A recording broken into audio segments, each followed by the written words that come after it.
बिस्मिल्लाहिर्रहमानिर्रहीम अल्लाहुम्मा सल्ली अला मुहम्मद व आले मुहम्मद व बारिक वसल्लम। अच्छा, हमने ब्रेक के बाद हम अपनी मेन चीज़ के ऊपर आते हैं, मेन टॉपिक के ऊपर आते हैं। We have discuss about population, sample and sampling. ठीक है ना। पॉपुलेशन के बारे में हमने क्या कहा था, फिर मैं दोबारा रिकॉल कर दूं, एक सेकंड बस, वो 1 मिनट की रिकॉल होगी। पॉपुलेशन वो चीज होती है, population is that group which describes the conclusions of the whole population। ठीक है, जो पॉपुलेशन पूरी के ऊपर कंक्लूड कर रहे हैं रिजल्ट्स को, और उसके लिए जो हम पार्टिसिपेंट यूज करते हैं उसको क्या कहते हैं, वो क्या है हमारे पास पॉपुलेशन। फिर हमने सैंपलिंग की बात की। सैंपलिंग क्या है? Sampling is the process, sampling is the procedure, sampling is the systematic framework which we used for adopting और अडैप्टिंग द सैंपल। और सैंपल क्या होता है? Sample is that representative portion of that population which used for the data collection and after that generalizability purpose of that findings। ठीक है, जो उसको हम जनरलाइज कर सकते हैं। अब हमने सैंपल के ऊपर जब हमने बात की, हमने कहा there are two forms of sampling, there are two forms of sample। first one probability sampling, second one non probability sampling। Main बात को समझ में क्या थी? प्रोबेबिलिटी सैंपलिंग कौन सी थी? दो sampling techniques in which there is equal chance of occurrences, there is equal chance of selection, there is equal chance of adoptness is known as probability sampling। उसमें हमने 4 ही पढ़ी। इसमें टोटल हमने क्या पढ़ा? सिंपल रैंडम सैंपलिंग, फिर हमने पढ़ा सिस्टमैटिक रैंडम सैंपलिंग, फिर हमने पढ़ा स्ट्रेटिफाइड सैंपलिंग, फिर हमने पढ़ा क्लस्टर सैंपलिंग, और 5वीं हमने पढ़ी मल्टी स्टेज। मल्टी स्टेज क्योंकि इसलिए यहाँ मैंने लिखी नहीं है क्योंकि मल्टी स्टेज सब का जमा हो जाएगा, मजमूआ हो जाएगा। Multi stage sampling is that sampling in which we use the techniques of several sampling in a same umbrella, in a unique umbrella, in a unified umbrella. सही है जी। अब ये एक दफा मैंने कल बात की थी, a picture is worth than 1000 words। ये एक पिक्चर है, इसमें सारी स्लाइड्स की बात है। पहले हमारे पास सिंपल रैंडम देख लें। ये लेट्स सपोज दैट ये मेल है, ये फीमेल है, ये मेल है, ये लेट्स सपोज में कहा, ठीक है ना। इसमें हमने कोई देखें, पहली दफा हमने दरमियान में 2 बंदे छोड़े, फिर हमने 3 बंदे छोड़े, फिर हमने 1 बंदा छोड़ा, फिर हमने आगे सारे छोड़ दिए। मतलब हमने किसी को भी, जो हमारे पास पॉपुलेशन है, जो हमारे पास सैंपल है, उनमें से किसी को भी हम चूज कर लें, वो हमारे पास क्या सैंपल। अब सिस्टमैटिक की बात की, जिस तरह मैंने आपको शुरू में बताया और अभी भी बोर्ड पर लिखा हुआ है, इसमें हम सबसे पहले मालूम करते हैं nth नंबर और kth नंबर के। हमने एक सिस्टम के मुताबिक अपने सैंपल को चूज करना है। उसके लिए हमने क्या, लेट्स सपोज दैट हमारे पास n जो है 1 है, या n हमारे पास 2 है, या n हमारे पास 4 है। आयशा, कैसे हम nth या kth नंबर को चूज करेंगे? सैंपल को डिवाइड, पॉपुलेशन को डिवाइड करेंगे जो सैंपल से। कैसे डिवाइड करें? हां, ये फर्ज कीजिए हमारे पास जी पॉपुलेशन हमारे पास 100 की, टोटल पॉपुलेशन को नंबर ऑफ सैंपल से, और नंबर ऑफ सैंपल हमारे पास क्या है? Let's suppose that 80। सही है जी। तो इसका kth नंबर क्या आएगा? कैसे आएगा kth नंबर? डिवाइड। ये कैसे आएगा? देखिए, अब मैंने पहले भी लेक्चर के स्टार्ट में हमने बात की थी कि population and sample are inversely proportional to each other. ठीक है। अब हमने क्या, यही वो वाली बात जो शुरू में मैंने आपको बात की थी, आई वाली बात। ये आई भी वही चीज है, nth भी वही चीज है, kth भी वही चीज है। अब क्या है हमारे पास? i is equal to n over n, i is equal to n mean capital n, छोटा n मीन स्मॉल है। सिर्फ थोड़ा सा फर्क होगा, जब हम i की बात करेंगे तो i का मतलब होगा इंटरवल, कि इसके दरमियान में जो भी होंगे वो एक इंटरवल में आएंगे। और जब हम nth की बात करेंगे इसका मतलब क्या होगा? हमने वो नंबर देखना है जो उसके बाद आए, जो उनके दरमियान में। आयशा, बिल्कुल साहब के लिए और हमारे समझ आ रही है आपको बात की? क्या इंटरवल हम क्या देंगे? उनके दरमियान में जितने भी ये नंबर आते हैं वो इंटरवल है। बोल दो क्या इंटरवल, और nth क्या होगा जो उसका एंडिंग पॉइंट है।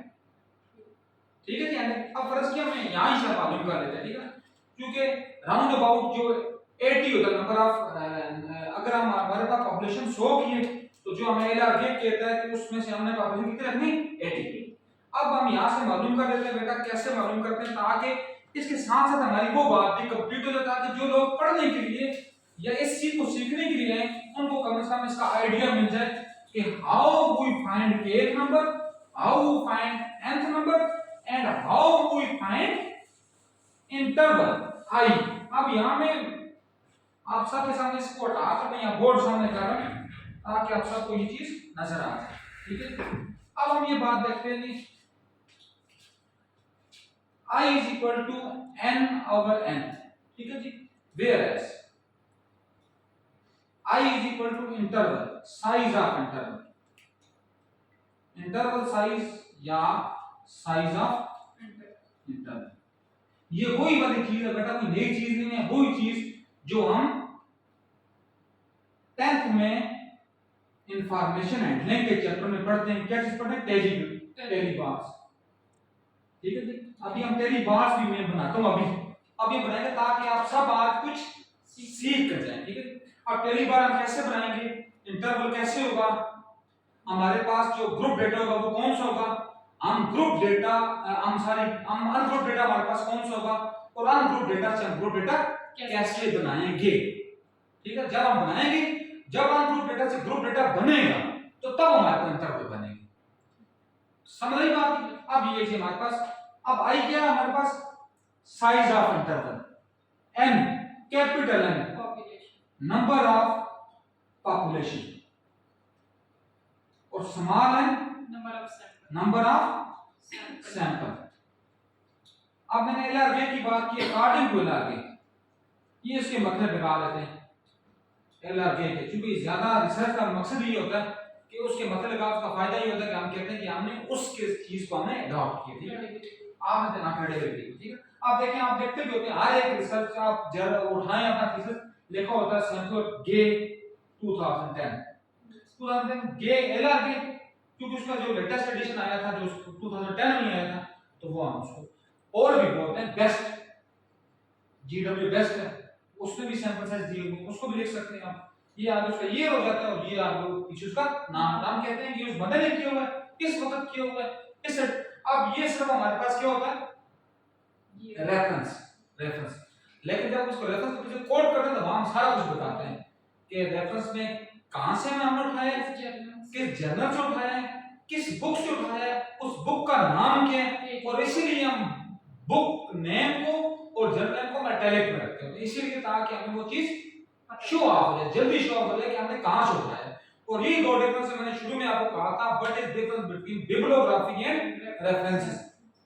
आप लोग ने सुन रहे बेटा, मैंने आपको अटेंटिव जी कृष्ण साहब बहुत अच्छे, बिल्कुल साहब बिल्कुल आपने ये बात थोड़ी सी देखनी है, क्योंकि माशाल्लाह आपने आगे जाकर आगे क्या मतलब अब इसी फेज में आपने क्या पता आपको कि एमफिल का स्टूडेंट मिल जाए और आप उसकी कोर्स सुपरवाइजर बन जाए, ताकि बंदे को वो आइडिया डेवलप होता रहे, ठीक है। अच्छा, अब हम क्या बात कर रहे थे कि अब बिब्लियोग्राफी और रेफरेंस में क्या फर्क होता है किसी के जहन में?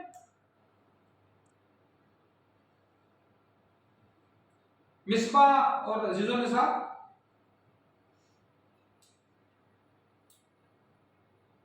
Difference between bibliography and reference. मुकद्दस,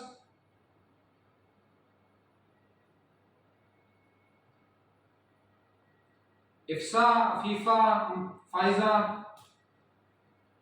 सुन रहे वाली बात आप सारी? जी ओनली सोर्सेज को इसके बीच में यूज करते हैं, जो हमने कंटेंट जी आया हुआ होता है जी तो उसका रेफरेंस किधर से है, जी किस बुक का है, सही। किस ऑथर का है। बिब्लियोग्राफी में हम ऑथर्स की पूरी डिटेल नहीं दे रहे होते, जो राइटर्स हैं जिन्होंने लिखी है तो उनकी भी पूरी डिटेल होती है कि इससे पहले उनका कितना काम है, वर्क ये काम उठा रहे हैं, कौन है, क्या है। सही ना, थोड़ा सा डिफरेंस है, ठीक है, सही कह रहे हैं आप। डिफरेंस ये है जो मैं मेन डिफरेंस है, रेफरेंसेस वो होते हैं जो हमने इनसाइट उनको हमने साइटेशन की होती है, और बिब्लियोग्राफी होते हैं जो हमने कंसल्ट की होती है बुक। जरूरी नहीं होता कि बुक सामने उसमें उठाया, उसका रेफरेंस उठाया, हमने अपनी अंडरस्टैंडिंग को इंप्रूव करने के लिए जो बुक्स आइडिया लिया जबरदस्त बात की है, क्लास की बात है। सिंपल इज दैट कि when we used some books for just our idea generation, for just our wisdom of philosophy, for just our upgradation of knowledge, तो उसको हम कहते हैं बिब्लियोग्राफिक, वो बिब्लियोग्राफी होती है, ठीक है जी।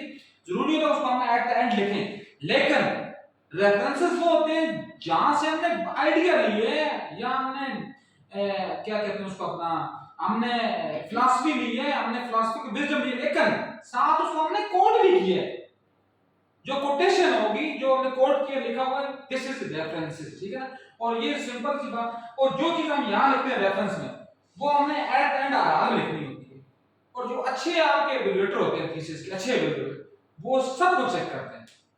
और मेन चीज यहां से आप जो आपका जो सुपरवाइजर होता है वो ज्यादा बेचारा क्या कहते हैं, अपनी वो रेपुटेशन खो देता है, या अपने आप को, क्योंकि उसके जो स्टूडेंट्स होते हैं वो रेफरेंस कोई और लिख रहे होते हैं, पीछे कोई और लिख रहे होते हैं, तो उससे पता चलता है कि ये चोरी है, ये प्लेजराइज मटेरियल, ये जस्ट सिर्फ जिस तरह हम कहते हैं, क्योंकि चोर अपनी कोई ना कोई चीज छोड़ जाता है।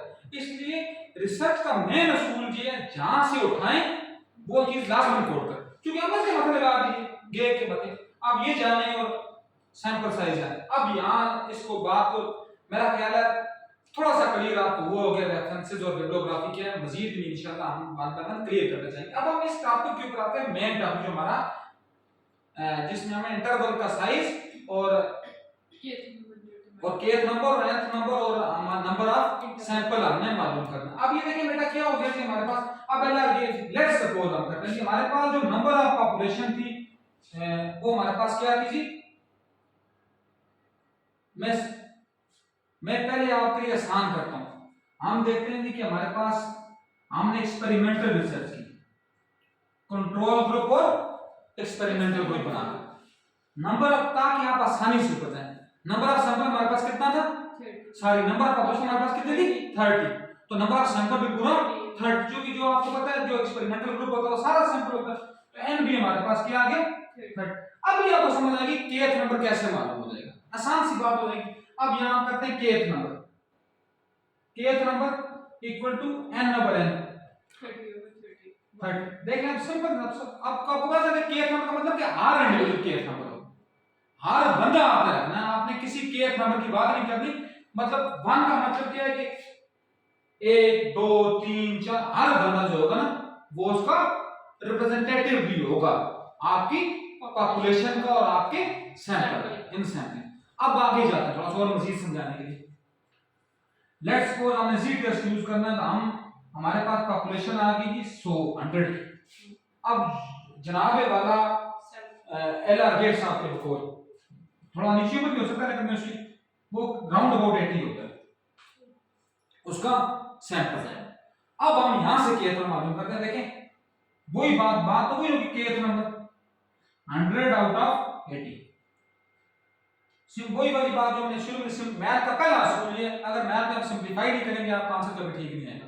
पहले सिंपलीफाई कर ले, 0 0 से कट दिया, 2 4 8 और 2 5 10, कितना हमारे पास 5/4। अब 5/4, 4 1 4, कितने बचे हमारे पास 1.0, 4 2 8, पॉइंट लगा हुआ 0 सॉरी 2 और 0 आ जाएगा 4 5 10। अब इसका मतलब क्या 1.25, 1.25 का क्या मतलब है, 1.25 का मतलब कि हमने एक के बाद हमने 2 मतलब चारों के बाद हमने 5 नंबर बनाना है। 2.5 का मतलब क्या 1.25 मल्टीप्लाइड बाय 4, ठीक है ना। ये हमारे पास कितना होगा 4 5 20, 0 2, 4 2 8 और 2 10, 0 1, 4 1 4 और 1, मतलब हमने 2.5 का मतलब क्या है, चौथाई इसका, चौथा है 1/4 पार्ट, ठीक है ना। इसका जब आधा हो जाएगा 1/2, फिर 3/4 हो जाएगा, फिर मतलब क्या है कि हमने चौथे के बाद अगला हिस्सा हमने, मतलब हमने इसमें 80 में, यार थोड़ा सा मजीद और मैं क्लियर करता हूं ताकि आप मजीद क्लियर हो। हमने हर बंदा रखना है, हर बंदा, सिर्फ हमने चौथा हिस्सा छोड़ देना है बस, हर बंदा रखना ना, हर बंदा चारों के बाद एक बंदा छोड़ देना, फिर हर बंदा रखना है, फिर चारों के बाद एक बंदा छोड़ देना। समझ आ रही है बात? मतलब अगर लिस्ट है ना 100 की, 4 बंदे सिलेक्ट होंगे, एक छोड़ देगा, फिर अगले अब देखो फिर ये 20 बच जाएंगे। जब लिस्ट आएगी ना, हमने हर 4 रखने हैं, छोड़ने नहीं है, चारों के बाद जो बंदा है वो छोड़ देना है, तो फिर इस तरह 80 पूरा होगा, 20 इस तरह निकल जाएगा। 20 निकल जाएगा ऑटोमेटिकली। ठीक। क्लियर हुई ना बात? ये क्योंकि ये सीखने की बात, ये हमने थोड़ा सीखा है। अब मजीद में थोड़ा एक और आगे जाता हूँ, ये नहीं है कि हमने, मैं ये जरा ऐसी सब आराम कर दूं, वही वाली बात है कि जी सर जी सर ये जो हमने केस नंबर फाइंड आउट किया है, ये जो 1 आया है, इसके बाद क्या करना है, थोड़ा सा रिपीट कर दो। अच्छा मैं करता हूँ, क्यों मैं ये कह रहा हूँ ना कि अब हमारे पास 1 नहीं आया ना, हमारे पास 1.25 आया रैंडमाइजेशन। अब हमने क्या करना है, हर 4 बंदे रखने हैं, 4 के बाद जो 5वां है उसको स्किप कर देना है, फिर 4 रखने, 5वां जो आएगा स्किप कर देना है, फिर 4 रखने, 5वां का स्किप। इसका मतलब होगा 4 हम रखते जाएंगे, 80 हमारे पास पूरे हो जाएंगे, 5वां 20 बार हो जाएंगे अल्लाह के बदले। क्लियर हुई ना बात में? मैं फिर थोड़ा सा और आगे जाता हूं, थोड़ा सा मजीद आपको आगे समझ आने के लिए। लेट्स सपोज दैट हम डिस्क्रिप्टिव रिसर्च कर रहे हैं, let's suppose that we have a descriptive research. बेटा सुनना है, ठीक है ना, और ये सीखना भी है। इसका फायदा ये होगा, जब आप किसी को सिखाएंगे अल्लाह पाक आपके लिए रहमतें करेगा, ठीक है ना। मेरे आका मौला कायनात मौला अलैहिस्सलाम फरमाते हैं, क्या फरमाते हैं, जिसने मुझे एक लफ्ज सिखाया, पढ़ाया नहीं, जिसने मुझे एक लफ्ज सिखाया वो मेरा आका है। पढ़ाने वाले हजारों होते हैं, सिखाने वाले काम होते हैं, ठीक है जी बेटा, सिखा दें। अब देखें आज तक आपको आप विदाउट एनी नो डाउट, मुझे आप एक सीधी बात करेंगे, आज तक आपको अगर प्राइमरी का टीचर मिले आपको, ठीक है ना, आप उसकी जूती बिठाने के लिए दौड़ते हैं। आप कभी यूनिवर्सिटी के प्रोफेसर के पीछे नहीं भागते, ना कभी आप किसी कॉलेज के प्रोफेसर के पीछे भागते हैं। क्यों? उसने आपको सिखाया होता है, उसने आपको अली बे पढ़ लिख कर सिखाया होता है, उसने आपको एबीसी लिख कर सिखाई होती है, उसने आपको हाथ पढ़ उंगली पढ़ कर सिखाया होता है। समझ रही है बात ना? माँ के साथ लोगों की अफेक्शन क्यों ज्यादा होती है? माँ ने आपको तोतली जुबान, आपकी समझ को आपको पढ़ाया होता है, वो आपकी सबसे बड़ी, इसलिए कहना कि सबसे बड़ी उस्ताद आपकी माँ होती है। क्यों? कि उसने आपको सिखाया होता, पढ़ाया नहीं होता उसने। हर बंदे की सबसे बेहतरीन उस्ताद है उसकी वालिदा मोहतरमा है। अच्छा अब हम डिस्क्रिप्टिव रिसर्च की बात है, थोड़ा सा डिस्क्रिप्टिव हो जाता है, ठीक है। लेट्स सपोज डिस्क्रिप्टिव में हमारे पास अच्छा ये मैं बात करूंगा किससे, अपना मिसबा से। मिसबा आपने अपना वो बना लिया होगा अपना माशाल्लाह साइनॉप्सिस। मुझे बताएं आपकी स्टडी कौन सी, कितनी स्टडी है, क्या कर रहे हो आप, मुझे जरा बताना पाएंगे। क्योंकि इस फेज में भी कोई भी नहीं होगा, इस फेज में चूंकि जो नसाब ये भी नहीं है, इस फेज में अभी ये भी नहीं है, सिर्फ आप ये अकेली हो। मुझे बताओ जिस तरह भी जो आप करवा रहे हैं ना कि 30 नंबर ऑफ स्टूडेंट्स, ये भी मेरा है एक्सपेरिमेंटल रिसर्च। अच्छा आप एक्सपेरिमेंट, बस ठीक, बस फिर तो आपका काम आसान है, आप एक्सपेरिमेंटल है, बात ही खत्म होगी। अच्छा क्योंकि इसकी तो ये आ गई ना मिसबा की 30 आउट ऑफ ये, तो एक्सपेरिमेंटल में तो काम आसान होता है, उसमें तो ना सैंपलिंग है और ना सैंपलिंग फ्रेमवर्क है और ना सैंपल, वो जितनी पॉपुलेशन है उतना ही पूरा सैंपल है। अब लेट्स सपोज किसी की डिस्क्रिप्टिव रिसर्च है। डिस्क्रिप्टिव क्या होती है?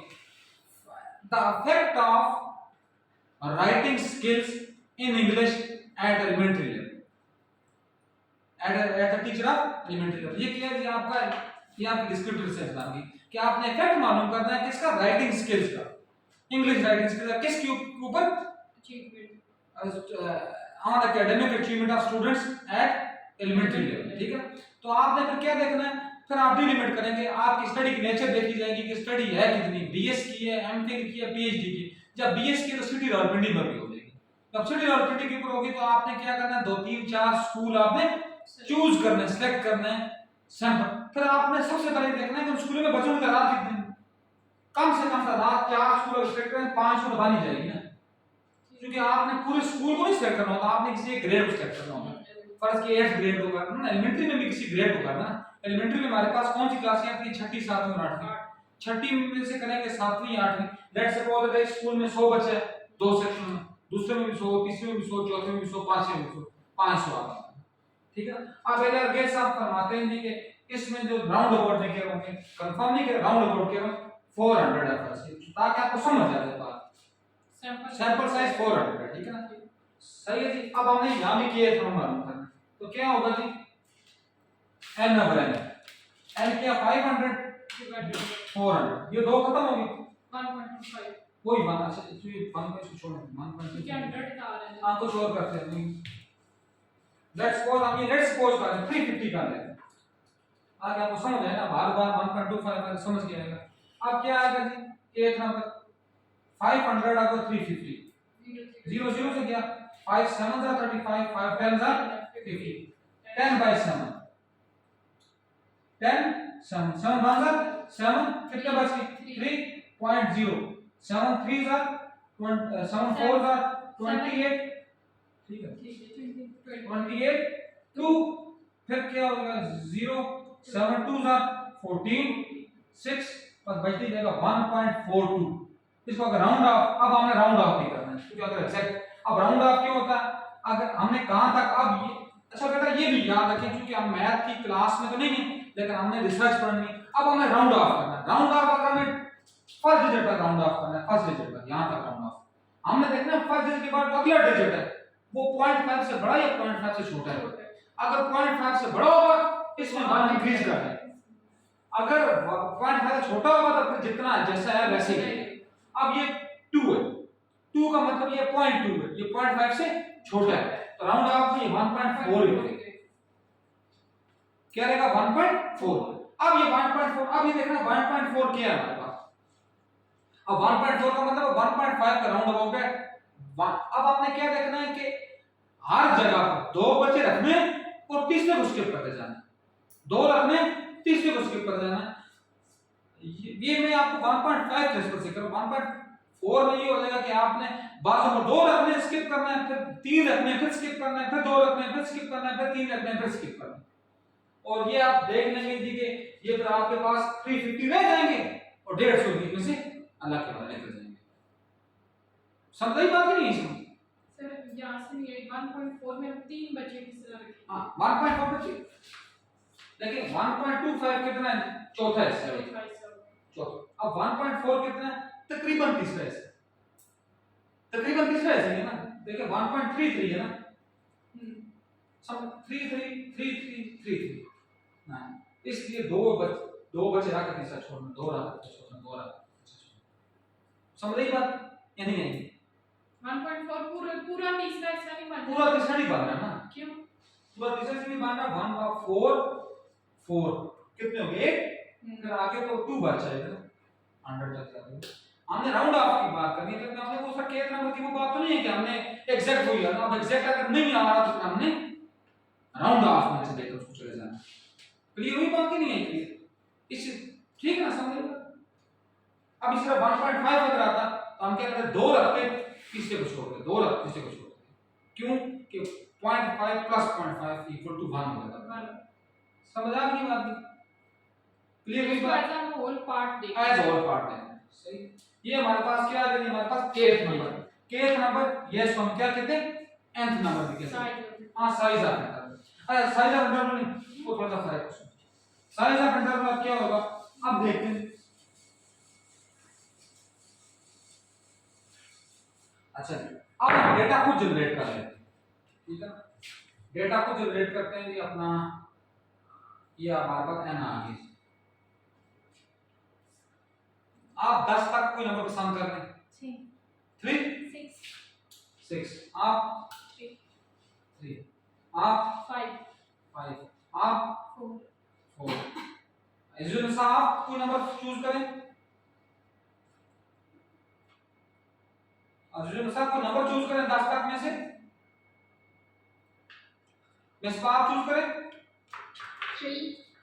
3। अपना मुकद्दस आप चूज करें, मुकद्दस नहीं। अच्छा जी अपना इफ्सा आप चूज करें, सर इफ्सा ने ये वाली कर चुकी है। अच्छा ये बोल फाइजा आप, फाइजा चलिए सर 8 8 क्या आपका फाइजा बहुत अच्छा। अफीफा आपने कहा था नहीं कर गई है ना, सर 6 6 ठीक है, ये जबरदस्त हो गया क्योंकि अच्छा ये देखें, अब ये हमारे पास आ गया जी 6 3 5 4 3 8 और 6। ये हमारे पास क्या आ गया, अनग्रुप डेटा। ये क्या हमारे पास अनग्रुप डेटा। ग्रुप डेटा तब बोला जब उसमें फ्रीक्वेंसी है, frequency mean number of frequency. अब ये ग्रुप बनेगा कैसे, सबसे पहले हमें देखना है रेंज xm माइनस xl, ठीक है ना, मैक्सिमम और लोअर। अब देखना है xm क्या है हमारे पास, सबसे बड़ा कौन है 8 और xl क्या है हमारे पास 3। आर हमने रेंज मालूम नहीं करनी, रेंज को छोड़ दें, हमने सिर्फ ये देखना। अब हमने ये देखना है कि क्लास इंटरवल कैसे बनेगा, ठीक है ना। क्लास इंटरवल कैसे बनेगा, अब हमने देखना है जी कि i is equal to n over n। अब इंटरवल कैसे बनना है, 1 2 3 4 5 6 7, ठीक है ना। अब हमने देखना है सबसे छोटा कौन सा हमारे पास 3, ठीक है ना। अगर 3 से लेकर ये आ गई हमारे पास, ये क्लास बाउंड्रीज, ये क्लास फ्रीक्वेंसीज और ये आ गई फ्रीक्वेंसी, ये इसका पहली बार स्पीकेशन। अब क्या जी 3 to 5 हम खुद बना लेते हैं, 2 का 3 4 और 5 कितने आ गए हमारे पास क्लास बाउंड्रीज में 3 1 2 3 4 1 2 3 4 ये 4 ये क्लास इंटरवल जो हाँ, है class ये अज्यूम की है, ये अज्यूम किया ना, ठीक है ना। आप अपनी पसंद से बना लें, सही है, लेकिन ये हो ताकि एट द एंड हमारे पास पहुंच जाए। अब 5 हो गया, अब दूसरा 6 2 6 7 8 दो ही बने, ठीक है, क्योंकि आफ्टर पर 8 था ताकि वो कंप्लीट हो गए, सही है जी। दो जगह बना सकते हैं आप, 3 to 4 भी कर सकते हैं, 5 to 3 to 4 कर दें, फिर भी ये ऐसे ही बने, मैं आपको बताता हूं फिर। अच्छा अब 6 to 8 किया जी, 1 2 3 1 2 3 ये हमारे पास क्या बन गया, क्या हमारे पास क्या बन गया ग्रुप ग्रुप डेटा। और ये हमारे पास इंटरवल है ये। अब इंटरवल में क्या होता है, एक आपके पास लोअर लिमिट, एक आपके पास हायर लिमिट, और ये जो हायर लिमिट है दिस इज ith वैल्यू या k होगी हर एक की। अब ये कैसे बनेगी, 3 plus 5 divided by 2 7 divided by 8 divided by 8 divided by 2 4 से इस तरह ये इसका हम मिड वैल्यू मालूम करेंगे। और फिर ग्रुप डेटा में बस सिर्फ आप इंटरवल के भीतर बात समझ लो, उसके बाद हम इसमें से मीन मीडियन मॉड मालूम डिस्क्रिप्टिव स्टैटिस्टिक्स के लिए, तो डिफरेंशियल के लिए हम अलग होगा, डिस्क्रिप्टिव के लिए हमारे पास अलग होगा। क्योंकि हम स्टैटिस्टिक्स में भी जाते नहीं, अभी हम यहाँ ही रुकते हैं ताकि हम अपने उस एंडिंग पॉइंट पर पहुंच जाएं और फिर हम इसको मजीद इंशाअल्लाह वन बाय वन स्टडी करते रहें। अच्छा अब वो हमारे पास सिस्टमैटिक है, देखें वो सिस्टमैटिक जो हमने मालूम किया, देखें अब सिस्टमैटिक क्या है, ये देखें ये 2 के बाद फिर 2 के बाद फिर 2 के बाद फिर 2 के बाद फिर इसका मतलब ये आर्डर है, वो जो हमने kth वैल्यू मालूम की उसके मुताबिक, ठीक है। आप देखें अब kth वैल्यू क्या फर्ज किया हमारे पास, यहाँ kth वैल्यू आई है हमारे पास 3, इसका मतलब कि सारी तीसरा बंदा आर तीसरा बंदा, ठीक है ना। ये देखें 1 2 3 1 2 3 1 2 3 1 2 3, अब आगे बढ़ेंगे 1 2 समझ आ गई मेरा, क्लियर हुई बात। अच्छा अब स्ट्रेटिफाइड सैंपलिंग स्टेटा, अब इसमें पहले हमने स्टेटा बनाया। स्टेटा क्या होगा, जो पहले आयशा ने बात की है, क्या होगा अपना सभा स्टेटा सिमिलर, कोई सिमिलर कैरेक्टरिस्टिक्स होगी सिमिलर। अब सिमिलर किया हमने, देखें ना ये डिफरेंट कलर्स में, ये 4 किलो पे आपको ज्यादा समझ आता है। ये फर्ज किया चाहिए इनकी कैरेक्टरिस्टिक्स क्या थी इनकी, कि इनका जीपीए जो था वो 4, इनकी कैरेक्टरिस्टिक्स क्या थे, इनका जीपीए था 3.5, इनकी कैरेक्टरिस्टिक्स क्या थे, इनका जीपीए था 3, इनकी कैरेक्टरिस्टिक्स क्या थे, इनका जीपीए था 2 3 से सॉरी 2 से या जितना भी 3 से बिलो आ, ठीक है। अब ये हमारे पास डेटा बना, ये एक्सपेरिमेंटल स्टडीज में नहीं होता, कौन? जिसमें हम जब वो एक रिस्ट्रिक्शन लगा देते हैं कि same group same class same age level हो गया, सेम ना, डिवाइड कर देते हैं। एक्सपेरिमेंटल में तो होगा ही नहीं, ये होगा कंपैरेटिव में हो सकता है, काजल कंपैरेटिव में कोरिलेशन, ज्यादा कोरिलेशन में होता है जहां हमारे पास वेरिएबल ज्यादा हो, जहां हमने वेरिएबल्स को हमने एक्सट्रानियस वेरिएबल को हमने अलग काम करना हो, तो वहां क्योंकि एक्चुअली साहब थोड़ी सी मसला ये है, एक्सपेरिमेंटल रिसर्च तो होती ही हमारी बहुत छोटी सी है ना, वो पूरा सैंपल वो पूरा सैंपल हम उसमें तो जरूरत ही नहीं पड़ती, उसमें जरूरत ही नहीं पड़ती सिंपल रैंडम की। उसमें देखिए सैंपलिंग तब जरूरत पड़ेगी, देखिए सिंपल बात है ये, ऑन एयर में आपको ये एक बात कहना चाह रहा हूं कि जब आप पर एक्सपेरिमेंटल अगर आप सैंपल को जहन से निकाल दें तो सैंपल आपने यूज ही नहीं करना। जब सैंपल ही आपने नहीं चूज करना, सैंपलिंग टेक्निक यूज करने की क्या तो बनती है, ये तब होगा जब आपकी स्टडी डिस्क्रिप्टिव हो जाएगी। जब हम वो भी करते हैं तो उसमें भी तो हम पॉपुलेशन की सैंपलिंग जो है 10%, 5% और फिर हम 2% पे लेके जाते हैं। किसमें? मतलब टारगेटेड पॉपुलेशन ना ना अपना थोड़ा सा आपके थोड़ी सी बात को क्लैरिफाई करते हैं हम कि जब भी हम एक्सपेरिमेंटल रिसर्च करते हैं, जब भी each every time experimental research में सिंपल सी बात है, हम वहां बनाते हैं दो अपने ग्रुप, एक हम बनाते हैं कंट्रोल ग्रुप, एक हम बनाते हैं ट्रीटमेंट ग्रुप, इसको हम एक्सपेरिमेंटल ग्रुप कहते हैं। ट्रीटमेंट नाम इसलिए ज्यादा बेहतर है कि टी हम जैसा हम कहते हैं ना कि ऑब्जर्वेशन O X O, ठीक है, O mean observation, X mean treatment, और ट्रीटमेंट के बाद ये चूंकि फिर हम थोड़ी सी हम इसके ऊपर डिस्कस बाद में करेंगे जब टाइम बचा कि एक्सपेरिमेंटल रिसर्च में हमारे पास ट्रू डिजाइन कौन से होते हैं, हमारे पास कोजाइट डिजाइन कौन से होते हैं, हमारे पास टाइम सीरीज डिजाइन कौन से होते हैं, और हमारे पास सोलोमन फोर ग्रुप डिजाइन हमारे पास कौन से होते हैं। ये जब हम एक्सपेरिमेंटल रिसर्च करते हैं हम अपने आप को कंट्रोल में रखने के लिए हम अपना जो कंट्रोल ग्रुप है वो बनाते ही इसलिए है ना ताकि वो उसको कंट्रोल करे, लेकिन जो हमने यूज करा ट्रीटमेंट में वो हमारे पास एक्सपेरिमेंटल यूज है, और वो हमारे पास फोकस करता है कि वो लाजमन लेस देन 30। हाँ, अगर हमारी स्टडी की बहुत बड़ी है, ये बात थोड़ी सी आपकी बात को भी मैं एक्सेप्ट करता हूँ, अगर हमारी स्टडी थोड़ी सी बड़ी है तो फिर भी वो 100 से ऊपर जाके नहीं, क्योंकि हमारे पास दो टेस्ट हमने यूज करना ना, या हमें टी टेस्ट यूज करना है, जी टेस्ट यूज करना है, और टी टेस्ट यूज होता है लेस देन 30 के ऊपर और जी टेस्ट यूज होता है लेस देन 100 के ऊपर, more than 30 and less than 100।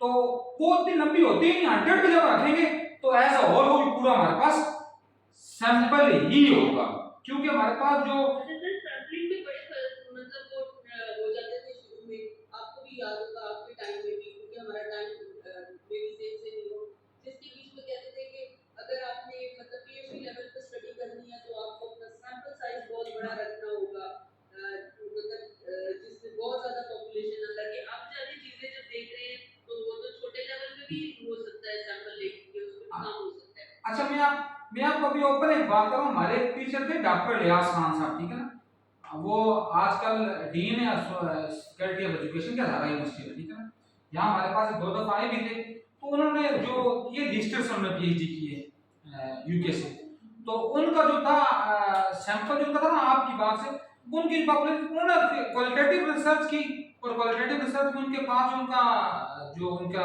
Sample था उसमें 5 या 6 बच्चे थे, तो इससे नो मैटर डजंट मैटर, आपने ठीक बात की है, क्योंकि वो फिर हमारा ड्रा रहता है, उसमें नो मैटर, ये बात नहीं होती कि हमारे पास पार्टिसिपेंट कितने हैं, बात ये होती है कि हमने उससे इन्फ्लुएंसेस किया लिए, हमने उससे फाइंडिंग किया लिए, फाइंडिंग आप 5 बंदों से भी अच्छी ले सकते हैं अगर आपकी स्टडी अच्छी है। हमारे यहाँ क्यों स्टडी में थोड़ा सा फॉल्ट रहता है, इसलिए हमारा स्टडी में थोड़ा फॉल्ट रहता है, इसलिए हमारा स्टडी में थोड़ा फॉल्ट रहता है। उस फॉल्ट का मेन प्रॉब्लम हमारे पास ये होता है कि हम जो होते हैं ना, हमारे पास जो एथिकल वैल्यूज होती है या हमारे पास जो रिस्क फैक्टर होते हैं उनको हम माइन्यूट करके छोड़ देते हैं। हम क्या होता है कि घर बैठते हैं, घर बैठकर अपने भतीजों को, भांजियों को, कजनों को लगाते हैं सैंपल, उनको हर एक कोई क्वेश्चन दे देते हैं। अब उस क्वेश्चन से हम कैसे स्टडी को हम उसको जनरलाइज कर सकते हैं, और उसी अंदाज में अगर हम कहें एथनोग्राफी या केस स्टडी को, वहां क्योंकि वो ज्यादा इसलिए बेहतर होती है कि हमारे पास वो रिकॉर्डेड फॉर्म में भी होती है ना, हमने वो फोकस ग्रुप या 1-to-1 इंटरव्यू से हमने उसको उसकी डॉक्यूमेंट्री प्रूफ हमारे पास मौजूद होता है, इसलिए थोड़ा सा ये बात है। तो बाकी जो पीएचडी स्टडी होती है इसलिए पीएचडी स्टडी में एक्सपेरिमेंटल रिसर्च तो थोड़ा सा कहते हैं कि वो ना करें आप, इसलिए कहते हैं ना ताकि स्टडी आपकी जनरलाइज ज्यादा बड़े लेवल पर हो जाए, इसलिए ज्यादातर काम कहते हैं कि मिक्स्ड मेथड रिसर्च हम उसमें यूटिलाइज करें, ठीक है। जी सर। बहुत शुक्रिया। अच्छा, अब आगे जाते हैं, आप स्टेप्स क्या होते हैं जी इन्वॉल्वड इन प्रोबेबिलिटी सैंपलिंग में हमने क्या क्या स्टेप्स हमने इन्वॉल्व करने हैं प्रोबेबिलिटी। अब अफीफा वाली बात, अफीफा बेटा ये बात आपने याद रखनी है। अब प्रोबेबिलिटी का मतलब है ये सारे, इसमें सिंपल रैंडम भी आएगा, इसमें सिस्टमैटिक भी आएगा, इसमें मल्टी स्टेज भी आएगा, इसमें क्लस्टर भी आएगा, इसमें स्ट्रेटिफाइड भी। सब में हमने क्या चीज यूज करनी है, सब में ये हर एक के लिए सेम है। Choose your population of interest carefully. सबसे पहले मैंने कहा हमारे अंदर थोड़ा फॉल्ट होता है, मैं कसम उठाता हूं, हम इसी जगह पर बैठकर हमारे वादे होते हैं, तो सबसे बड़ा जो हमारी ये नो डाउट हमारे बच्चे बहुत ही ब्रिलियंट बच्चे हैं, नो डाउट, ठीक है। फातिमा नजार में मैं ये नहीं कह रहा कि मैं यहाँ खड़ा हूँ तो मैं इसकी तारीफ कर रहा हूँ, मैंने बहुत यूनिवर्सिटी भी बहुत देखी है, ये आपके पिंडी में 3-4 नाम लेना चूंकि मुनासिब नहीं होता, कुछ भी नहीं होता, लोग आते हैं कुछ भी नहीं होता, ठीक है। लेकिन फातिमा नजार में फिर जो बच्चे आते हैं माशाल्लाह वो बहुत हद तक जो होता है ना, मैं नहीं कहता कि एट द पीक होंगे, लेकिन उनमें जो सबसे बड़ा फॉल्ट होता है उनको सेंस पॉपुलेशन, वो कहते हैं वो समझते पॉपुलेशन जैसे कोई चीज ही नहीं है। मैंने दो थीसिस देखे हैं, आप भी जब वजीर साहब आप जब आप आएंगे या बिस्वा जब आप आएंगे, आप लाइब्रेरी में जाएं ऊपर, आप देखेंगे कि वहां सैंपल पॉपुलेशन बताई नहीं गई होती, जबकि पॉपुलेशन बताई जाती है। Population of study comprised of इतने स्टूडेंट्स, इतने लगभग बताया जाए, क्योंकि जब आपको पता ही नहीं पॉपुलेशन कितनी है, मुझे आप ये बताएं ना, अगर आप स्टैटिस्टिशियन है या मैथमेटिशियन है, थोड़ा बहुत जिस तरह फर्ज किया हम भी अल्हम्दुलिल्लाह थोड़ा बहुत जो कोशिश करते हैं, तो फिर मुझे पता आप इंटरवल कैसे मालूम करेंगे, आप केयर वैल्यू कैसे मालूम करेंगे, फिर तो तुक्का ही है मतलब ना, तो तुक्की वाली बात है। टीचर ने भी तुक्का मार दिया, स्टूडेंट ने भी तुक्का मार दिया, स्टूडेंट ने भी तुक्का मार दिया, तुक्का ही लग गया बना के। जब तक आपको एन का पता नहीं, एन कौन सा बड़ा है, मैं ये कहता हूं कि मेन जो हमारे पास है वो कैपिटल एन है। देखिए ना आप यहां से मेरे को ये हमने इंशाल्लाह अगली क्लास में पढ़ना है। जब देखिए एक होता है हमारे पास डेटा, एक होता है हमारे पास, उसके बाद डेटा से क्या जनरेट होता है, इंफॉर्मेशन, इंफॉर्मेशन से क्या जनरेट होता है, एविडेंस, एविडेंस से क्या जनरेट होता है, जजमेंट, जजमेंट से क्या डिसीजन।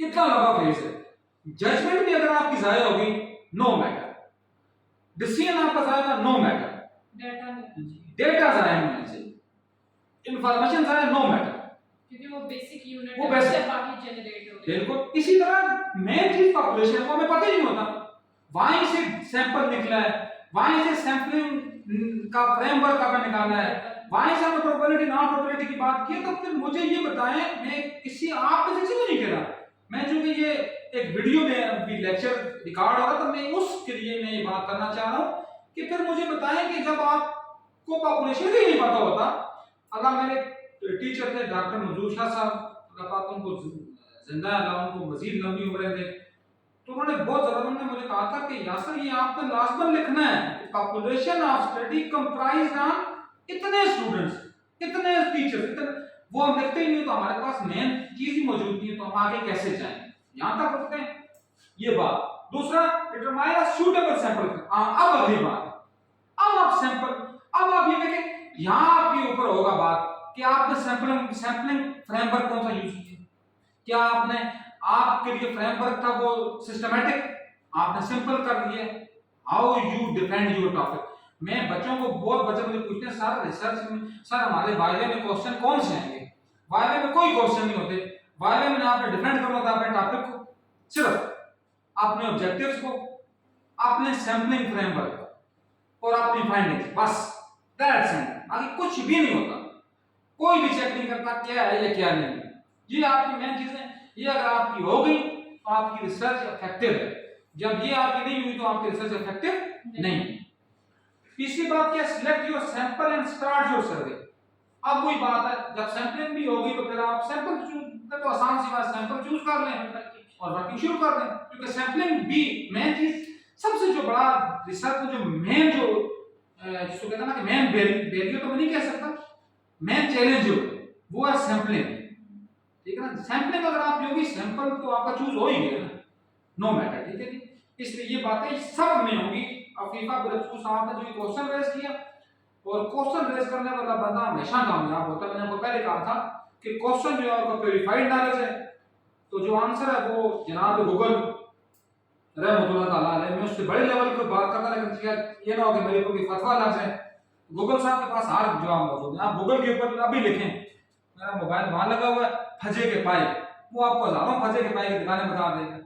तो इतनी कौन सी बात है। जिस तरह फर्ज किया एक बंदा है था, तो उसने ये बड़ी बेहतरीन क्वालिटी है कि तुम्हें गौरव धंधा हो, ठीक है।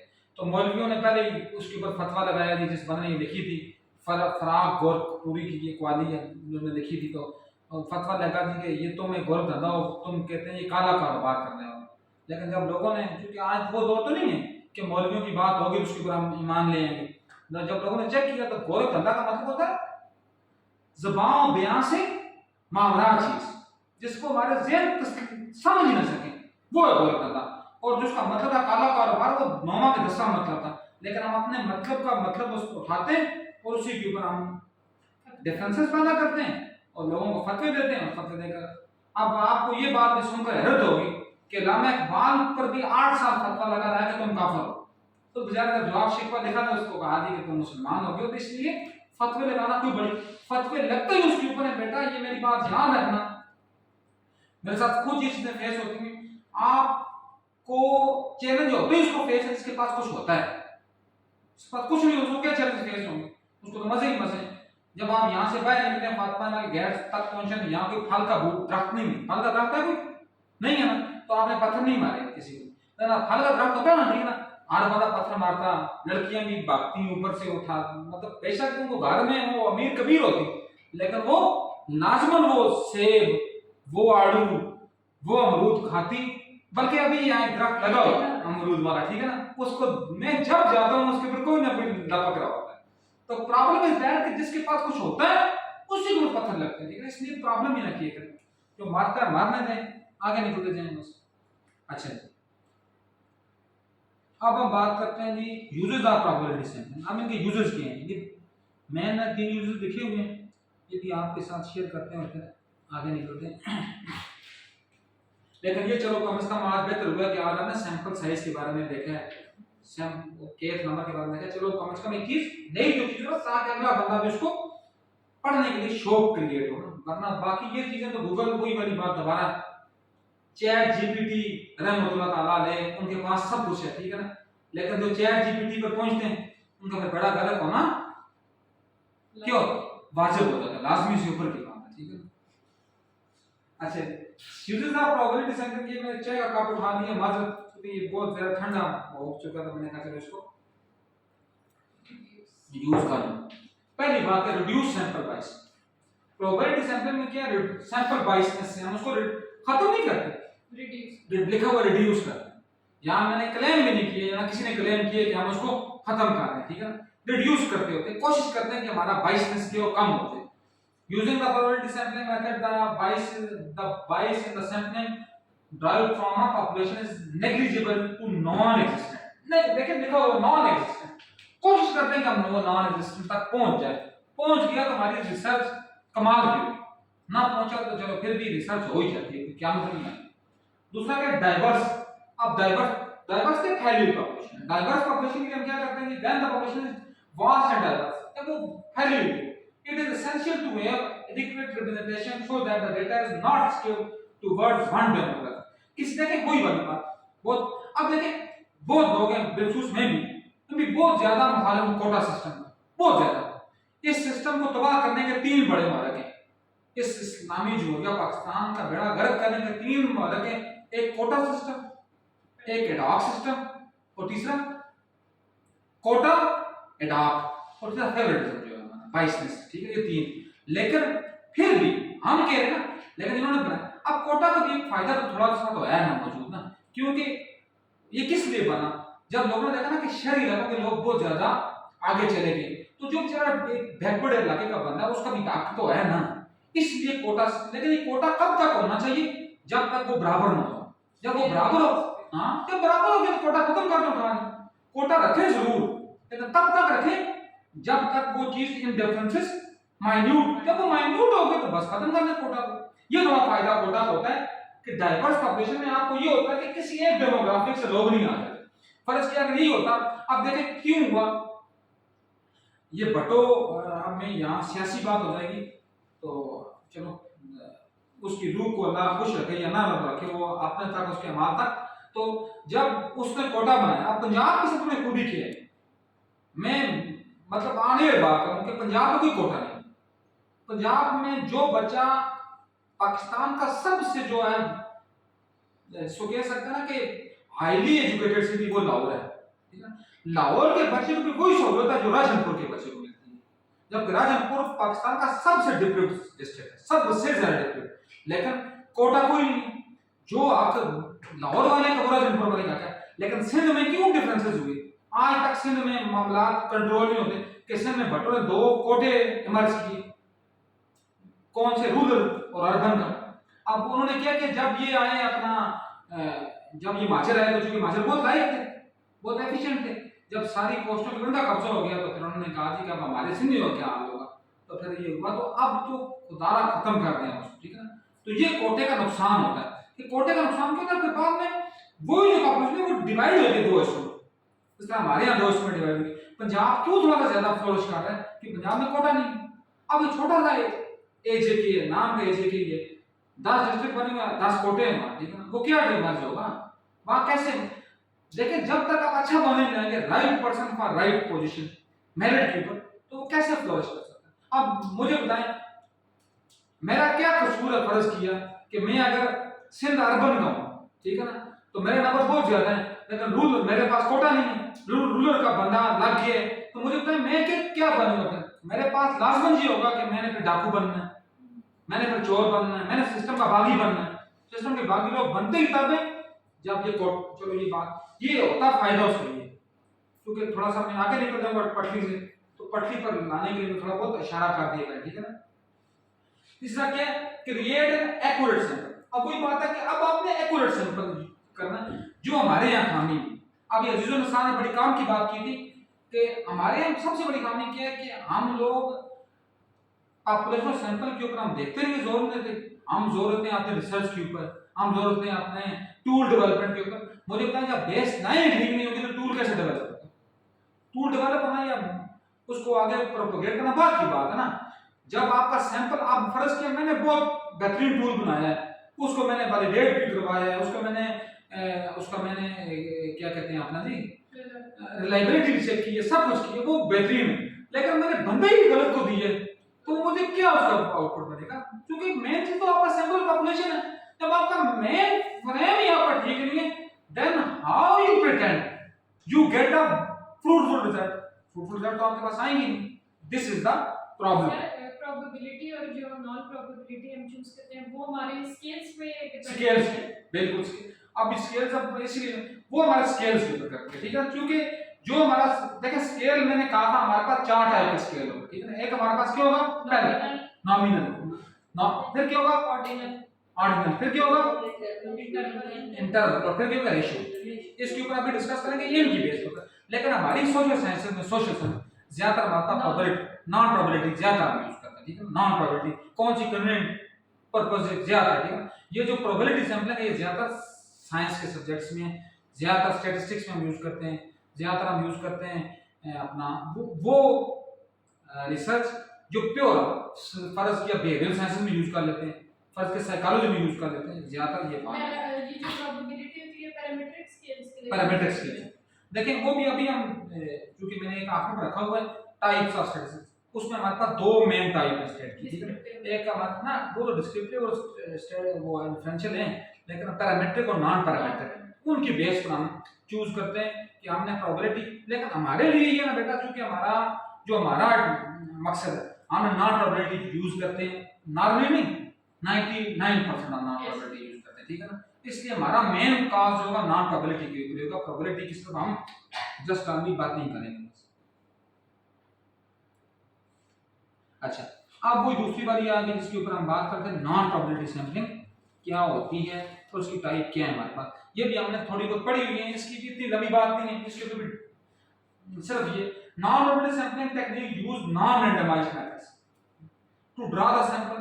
Non probability sampling method mostly involve judgment. अब देखिए सिंपल यहां से जाहिर हो रहा है ना कि जजमेंट के ऊपर, जबकि हम ज्यादा जजमेंट की बात करते हैं ना, हम ज्यादा क्या करते हैं, हमारा जो क्योंकि डेटा जो होता है वो प्योर हमारे पास क्वांटिटेटिव तो होता नहीं है, हमारा डेटा होता है क्वालिटेटिव, उसको हम क्वांटिटेटिव खींच तांच के बनाते हैं। देखो ना फर्ज किया लेट्स सपोज कोई आशा आप मुझे क्वेश्चन में कोई स्टेटमेंट बोल दे, किसी स्टेटमेंट में फर्ज किया जी कि कोई बोल दे students with low self-efficacy belief, student have low low self-efficacy belief, self efficacy in maths, belief in mathematics, बस ठीक है। इसका हम बनाते हैं लिक्विड 5 पॉइंट स्केल या 7 पॉइंट स्केल या 3 पॉइंट स्केल। हम कहते हैं strongly agree, uncertain, disagree, strongly disagree. अब देखिए ये जो हमारे पास ये जो हमें लिखेगा बच्चा, ये यस पर टिक लगाएगा, यस पर लगाएगा, यस पर लगाएगा, यस पर लगाएगा। इसका मतलब है इसने तो हमें क्वांटिटेटिव डेटा नहीं दिए, इसने हमें क्वालिटेटिव डेटा दिए, लेकिन फिर हम क्या करते हैं कोडिंग करते हैं, ठीक है ना। फिर हम ये कहते हैं कि strongly agree equal to 1, agree equal to 2, uncertain 3, या नीचे से ऊपर या ऊपर से नीचे बात एक ही। तो कहने की बात ये है कि ये हमारी प्योर क्वांटिटेटिव नहीं होती, ये क्या होती है क्वालिटेटिव होती है। इसलिए इसमें हम क्या यूज करते हैं नॉन प्रोबेबिलिटी सैंपलिंग, जिसमें हम जजमेंट की बात करते होते हैं। जजमेंट चूंकि हम एग्जैक्टली नहीं कर सकते कि जजमेंट हमारे पास क्या हो। अब judgment instead of randomization participants are selected because they are easy to access, वही वाली बात है दूसरी मैंने कही कन्वीनियंस है, ठीक है ना। उसमें इक्वल चांस नहीं हाँ होता। इक्वल चांस नहीं होता, क्योंकि देखें ना फर्ज किया अब आपकी बात कर लें, आपकी यूनिवर्सिटी में बिलखुसूस जब ये थीसिस का टाइम होता बीएससी तो स्कूलों में छुट्टियां होती, ठीक है ना। तो उस वक्त बच्चा उसी को चूज करते जो उसको मिलेगा इजीली कन्वीनियंट है, या फिर हम जजमेंट पर्पस हम यूज कर सकते हैं, पर्पस क्या है, ठीक है। तो ये अभी पढ़ेंगे आगे तो ज्यादा आपको बेहतर समझ आएगा। For example your classmates and friends have a better chance to be a part of your sample even though in certain cases non-probability sampling is useful and convenient method of selecting a sample, the method is suitable and the only method available in certain cases। वो जो ऊपर वाली बात की कि इसमें हम ज्यादातर उसको चूज करते हैं जो हमारे लिए ज्यादा इजी हो। अब देखिए फर्ज किया आप यहाँ बैठे हुए, ठीक है, आपने कन्वीनियंस की करना तो आप कोशिश करो कि अपनी दोस्त मायरा को उठा इसी से हटा दो, ठीक है। जबकि अगर आप प्रोबेबिलिटी की बात करें तो फिर आप किसको ना चूज करते, फिर जो सिस्टम आपको बताता आप उसी को चूज करें। जिस तरह फर्ज किया बात टीचर आपका ग्रुप बनाते हैं प्रेजेंटेशन में, ठीक है, बाद आपको कहते हैं जी आप अपनी मर्जी से बना लो, तो वो इतना अच्छा नहीं होता, मैं सच्ची बात है। अच्छा कौन सा जो सिस्टम के तहत बनाता है। फर्ज एक टीचर बना रहा है कि एक मैं ये कह रहा हूँ ये गलत बात नहीं, हर बंदे की अपनी क्वालिटी है, लेकिन एक हाई एट्रीब्यूटर होता है, एक लो एट्रीब्यूटर होता है, एक हाई अचीवर होता है, लो अचीवर होता है, तो वो ज्यादा कोशिश करते हैं कि हाई हो। अब देखिए यहाँ से नालायक बंदा जब जाता है फॉरेन में किसी भी मुल्क में, ठीक है ना, तो वो क्या इजीली पीएचडी करके आ जाता है। क्यों करता है, वहां वो ग्रुप इतना अच्छा बनाते हैं, एक हाई अचीवर रखते हैं, एक लो अचीवर रखते हैं, 2 मिनट रखते हैं, सारे निकल जाते हैं।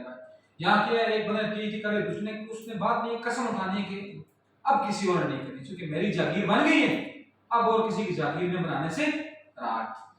सही है। वो अपना सभा की बात ही बड़ी अच्छी लगी कि अब उसमें ये ना कि अब कोई सबक हुई है आप जो बात कर रहे हो ना, जिस माशाल्लाह जिस मैं नाम जिस एज यूनिवर्सिटी की बात कर रही तो वहाँ ही फ्रॉड है। वहाँ क्या फ्रॉड है, वहाँ आपने बंदे का शायद नहीं किया ना, जब आपने बंदे का शायद नहीं किया उससे क्या प्रोडक्ट आप ले सकते हैं। वहाँ हायर होने का तरीकाकार क्या है, आप किस पार्टी के साथ एफिलिएट है, वहाँ होने का तरीकाकार क्या है कि आप किस फैमिली के साथ आप बिलोंग करते हैं। वहाँ ये तो आपने देखना ही नहीं है कि अच्छा बंदा कौन है ना, तो ये सबसे बड़ी हमारे। अब देखें ना सबसे बड़ी बात यहाँ करते हैं बेटा, ये सारा सुनोगे, इस वक्त बर्तानिया जो है दुनिया के 135 मुल्कों का सरबराह है बेटा, 135 आप समझना पता नहीं कितना सा 135 मुल्कों का सरबराह है, जिसमें इतने बड़े बड़े भारत, पाकिस्तान, ऑस्ट्रेलिया, न्यूजीलैंड, बांग्लादेश सारे इसके अंदर आते हैं। अब आपको मैं अंदर की एक और बात बताऊं, चूंकि आने वाली बात है, हमारे जो फौजी सरबराह जो बनते हैं ना चीफ, वो जाकर एक हलफ वहां भी होता है, ठीक है, क्योंकि आज भी हम दौड़कर मुफ्ती का क्या मालिक हैं, आज भी मुझसे बाहर निकले हुए नहीं है, ठीक है। तो प्रॉब्लम इज दैट कि वो क्यों तरक्की कर रहा है, क्यों वो प्रोग्रेस कर रहा है। आज भी वहां जो प्राइम मिनिस्टर वो एक इंडियन है, ठीक, क्यों कि वो उसका काबिल था, उसको बनाया ना। हमारे यहाँ मुझे बताएं किसी बंदे को कोशिश कर सकता है कोई बंदा यहाँ प्राइम मिनिस्टर बने, कोई हिंदू या सिख, वो तो इस बेचारे जिंदा रहना यहाँ मुश्किल होता है, तो बनना तो दूर की बात है। तो ये होता है हमारे यहाँ नुकसान, और ये होता है मुल्कों का फायदा कि वो चूज बेहतर, उनकी चूजेबिलिटी बेहतर होती है। अच्छा ये टाइप्स की बात करेंगे तो ये भी इस तरह मैंने 1 बाय 1 आपके साथ शेयर की। अच्छा, इसमें क्या है जी, कन्वीनियंट सैंपलिंग है। मैं इसके बारे में अभी यहाँ बताता हूँ ताकि मैं आगे फिर मजीद जो जब स्लाइड में सिर्फ घुमाऊंगा और फिर निकल जाएंगे। कन्वीनियंट सैंपलिंग कौन सी होती है? The type of sampling in which we choose the sample according to our own easiness, जहां हम अपनी इजीनेस समझोगी तो वो हमारे पास क्या हो जाएगी? कन्वीनियंट सैंपलिंग, ठीक है ना जी। Purposive sampling, the type of sampling in which we use the sample according to the purpose of the study. हाँ, set criteria, purpose of study ना, स्टडी का पर्पस क्या है? अब स्टडी का पर्पस है कि हमने अर्बन लोगों से डेटा कलेक्ट करना है, तो हमने रूरल को पहले बाहर निकालना है, उसको हम जजमेंटल भी कहते हैं, जिस तरह जजमेंटल और मेन नॉन प्रोबेबिलिटी की सबसे मेन एट्रीब्यूट ही पर्पस है, जजमेंट, ठीक है। फिर क्या है? कोटा।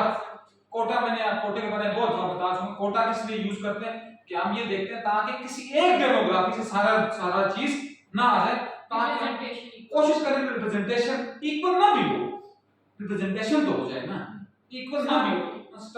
और फिर स्नोबॉल देखें, स्नोबॉल ये औरतें ज्यादातर करती स्नो, वो होता है ना, आप मम्मी डैडी की औरतों की बात नहीं कर रहा, बच्चे जो पुराने जमाने की देहाती होते थे वो क्या करती थी, इस तरह वो बोलती है पत्थर पहनती थी, एक पहनती थी, दूसरा तीसरा, एक हवा में होता था। आप देखिए कभी एक हवा में होता था, दूसरा नीचे, तो कोई भी किसी टाइम भी आ सकता है, ठीक है। इसके बारे में फिर आगे मजीद आपको जो चेन होती है, चेन, बिल्कुल चेन टूट ना जाए, जबरदस्त बात आपने कहना, बहुत क्लास की बात की। चेन देखें, सबसे आसान बात जो आयशा ने की कि इसमें चेन, अब देखें चेन क्या है, जंजीर का एक, ये देखें अगर जंजीर का एक कड़ा यहाँ लगा हुआ है, एक यहाँ है, एक दरमियान में, जितना इसका पार्ट है तो उसका पार्ट है, क्योंकि अगर वो निकल गया तो ये भी टूट जाएगा। इसकी सबसे बड़ी मिसाल क्या है कि स्नोबॉल सैंपलिंग हम कैसे यूज करते हैं? जब हम किसी फॉरेन कंट्री से हम डेटा कलेक्ट करना हो तो हम क्या करते हैं? A equal to B, B equal to C, A equal to C। ये वही वाली बात है, मैथ वाली बात में दोबारा नहीं हो रहा है। हम क्या कहें जी A B के बराबर है, फिर हम कहें A को दफा करें, फिर हम कहें B C के बराबर है, तो फिर हम कहें this implies that A is equal to C, this is snowball. Convenience की कोई बात है बेटा, इसलिए इसके ऊपर डिस्कस नहीं करा, जो कि इन लोगों ने डिटेल से मैंने पढ़ा भी हुआ है। आप लोगों के लिए भी पर्पस ये है, शेयर करो, आप करनी कोटा, इस बहुत दफा में कोटा की बहुत बात कर चुका हूं, इसलिए इस पर मजीद बात करना जामीदा है, ठीक है। अब आते हैं जी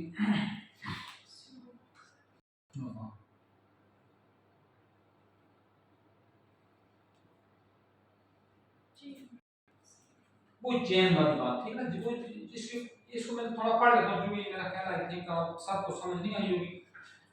Also called chain reference sampling, in this method the sample is actually collected in various stages, ठीक है जी। Snowball sampling, which is a non-probability sampling method, is basically sociometric in nature. Sociometric means society के साथ ये matter करती है, ठीक है जी। Although snowball sampling is considered to be a form of accidental sampling by some, वही वाली बात है, कोई सबसे आसान बात हो चुकी, वो जो ऊपर नीचे फेंकते हैं पत्थर, एक्सीडेंट मतलब कोई भी नीचे आ सकता है, एक्सीडेंशियल वाली बात है, ठीक है जी। This method is suitable when the members of special population is difficult to locate, जहां पॉपुलेशन को लोकेट करना हमारे लिए मुश्किल हो तो वहां थर्ड पर्सन वही वाली बात है कि जहां पाकिस्तान में अगर हम रिसर्च कर रहे हैं, डेटा हमने अमेरिका का उठाना हो, ठीक है ना, तो हम उसको कैसे उठाएंगे? किसी रेफरल करेंगे, देखो ना, रेफरल करेंगे, रेफरेंस से हम डेटा को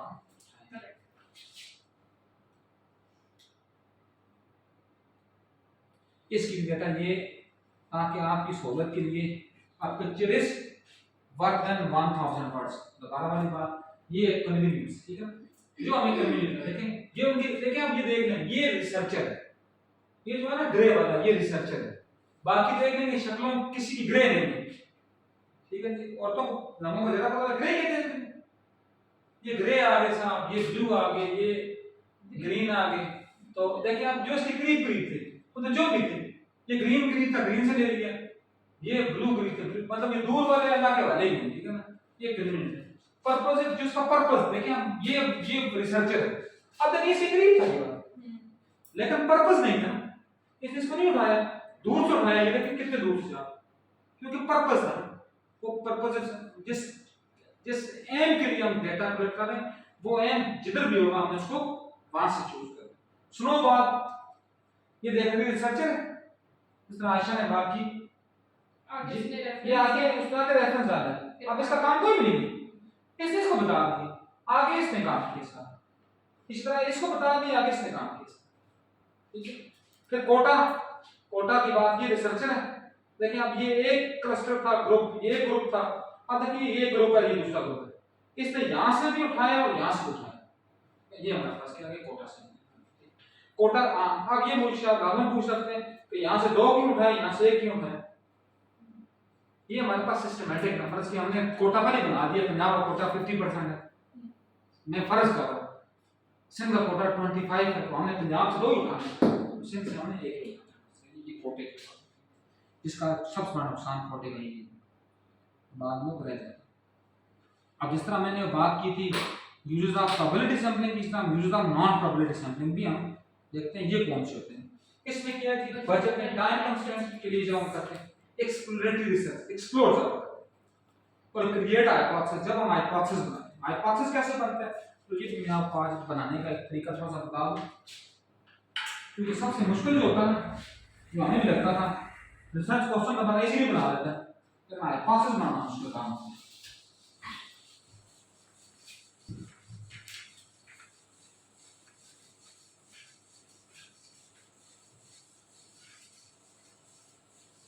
ये सब कुछ बनते किससे बनते हैं आशा? टॉपिक से बनते हैं, ठीक है। तब मैं आपको बार बार कहता हूं तब much much much more importance title, ये भी टाइटल से बनेंगे सब कुछ, और टाइटल के अंदर जो आपके वेरिएबल होंगे।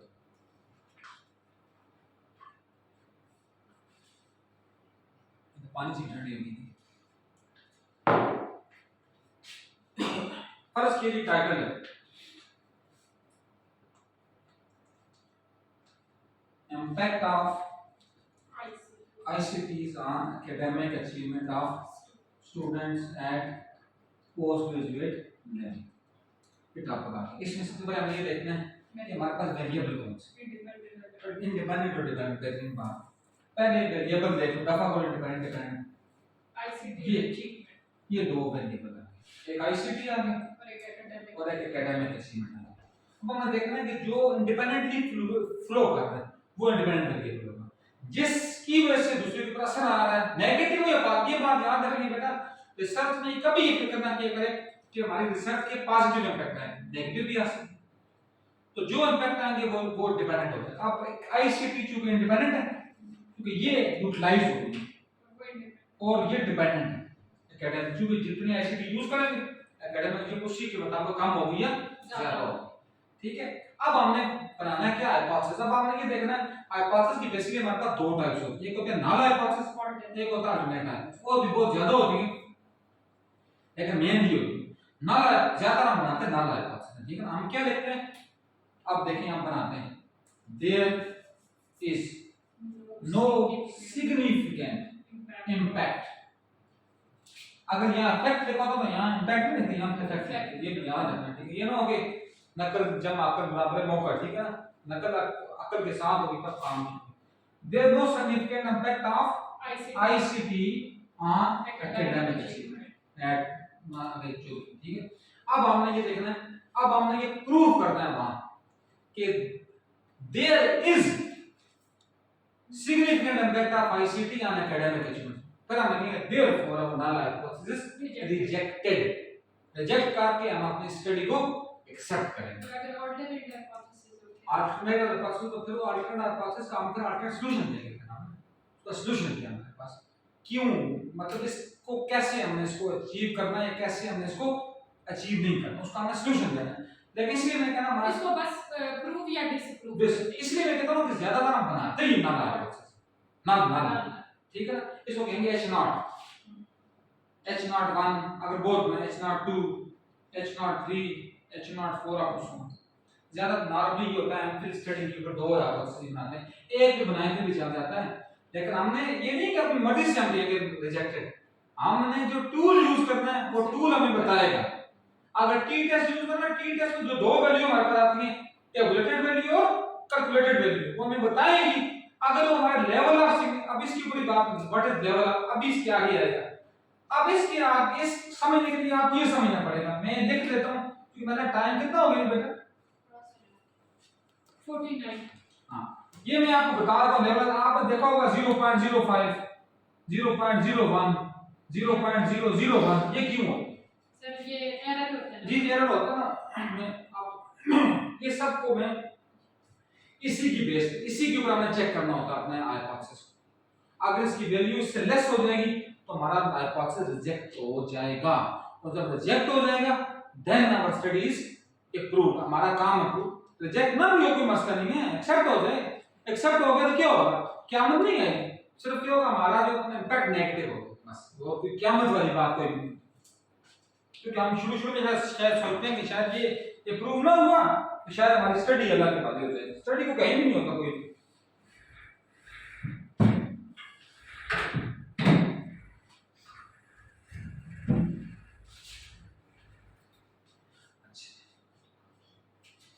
क्या हुआ,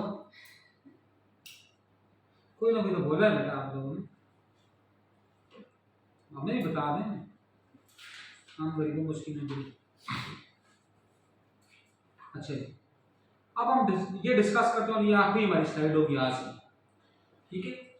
ये क्या है जी, आप इन दोनों में फर्क क्या है, प्रोबेबिलिटी सैंपलिंग और नॉन प्रोबेबिलिटी, जो मुझसे पूछ रही थी अफीफा पहले। अब इसमें ये मैंने लिखा हुआ देखें, ये हॉरिजॉन्टल फॉर्म में, सॉरी ये वर्टिकल फॉर्म में, हॉरिजॉन्टल फॉर्म में, ये उनकी बात है, कौन सी बात में डिफर करते हैं और वो आगे डिफरेंस होंगे। पहला डेफिनेशन में क्या फर्क है। Probability sampling is a sampling technique in which sample from a larger population are chosen using a method based on theory of probability। वो मेथड जिसमें हम सैंपल कैसे चूज करें, थ्योरी ऑफ प्रोबेबिलिटी। प्रोबेबिलिटी क्या है, number of occurrences at equal chance, और वहां equal chance नहीं होते, वहां हम चूंकि जजमेंट की बात कर रहे होते हैं इसलिए नॉन प्रोबेबिलिटी में इक्वल चांस नहीं होते। दूसरी बात क्या है, अल्टरनेटिवली नोन है, इसको दोबारा इसको और क्या कहते हैं, दूसरा नाम क्या है, प्रोबेबिलिटी सैंपलिंग और रैंडम सैंपलिंग कहते हैं, उसको हम नॉन रैंडम कहते हैं, नॉन प्रोबेबिलिटी। तीसरी बात पॉपुलेशन सिलेक्टेड, इसमें पॉपुलेशन हम रैंडमली सिलेक्ट करते हैं, उस पॉपुलेशन को बहुत आर्टिफिशियली सिलेक्ट होती है। कैसे होती है, क्योंकि हमने पॉपुलेशन ही वो चूज करनी होती है जो पॉपुलेशन हमारे काम की होती है, न कम जो बेशक बहुत एक्स्ट्रा ऑर्डिनरी हो, लेकिन अगर हमारे पर्पस की दुनिया में हमने उसको क्या किसकी चूज करना है, ठीक है। तीसरी बात क्या, नेचर, इसकी नेचर क्या है, इंक्लूसिव है, उसकी नेचर क्या है, एक्सप्लोरेटरी है, वो एक्सप्लोर करती है, ये कंक्लूड करती है, ठीक है। तीसरा क्या, sample, since there is a method for deciding the sample, the population demographics are conclusively represented। इसमें जो वही जो हमने शुरू में किए, इसमें हम जो रिप्रेजेंट करते हैं पॉपुलेशन को, वो क्या होता है, किसके ऊपर होता है, किसी मेथड के थ्रू होता है। और मेथड भी कौन सा होता है, जिस मेथड में नंबर ऑफ occurrences हर एक के लिए सेम होता है, इक्वल चांस हो। उसमें क्या होता है, since the sampling is arbitrary, the population demographic representation is always skewed। इसमें हमें स्किप करना होता है। स्किप का मतलब क्या है कि हमने ये देखिए स्किप ही होता है, ये भी स्टेट की ग्रामर, ये हमने देखा होता है कुछ ना कुछ रिप्रेजेंटेशन हर एक पार्टी की आ जाए, वो बेशक एट द हाई लेवल पर हो या एट द लो लेवल पर। फिर क्या, time takes longer to conduct, इसके ऊपर टाइम ज्यादा लगता है, उसके ऊपर टाइम हमारे पास कम लगता है।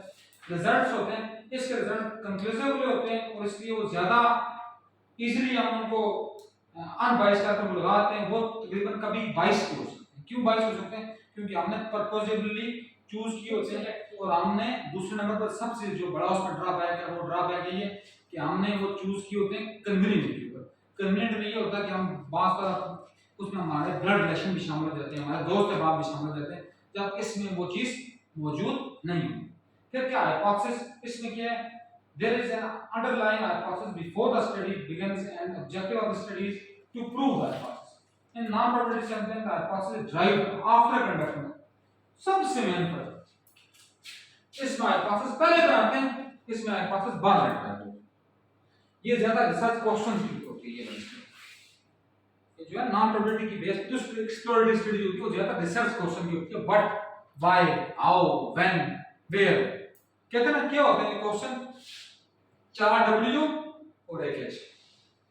यही है ना, क्या डब्ल्यू होते हैं? when, what, when, what, with, why, where why, and why. ये चार आ गए how, और एच हो गया हाउ साहब। ये क्वेश्चन की टाइप। और जो रिसर्च के क्वेश्चन थे वो सिर्फ दो टाइप, दो डब्ल्यू और एक एच, व्हाट, व्हाई और वेयर और व्हेन तब यूज होता है तो हमारे पास स्टडी, हमारे पास क्या हो जाती है, नॉन हाइपोथेटिकल।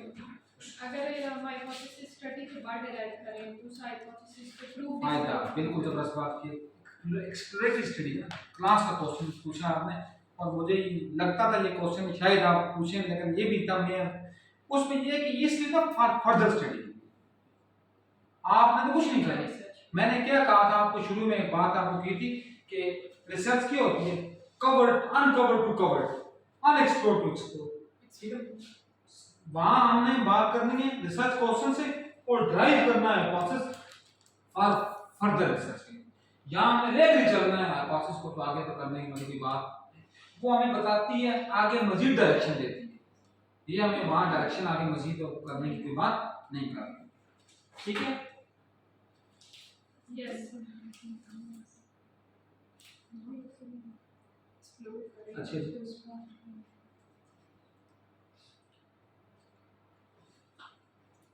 अच्छा जी, अब अपना सारी क्लास ओपनली कोई डिस्कस के क्वेश्चन करना चाहे, अभी जो निशान अगर कर नहीं क्वेश्चन, ये स्लाइड्स शेयर कर देंगे।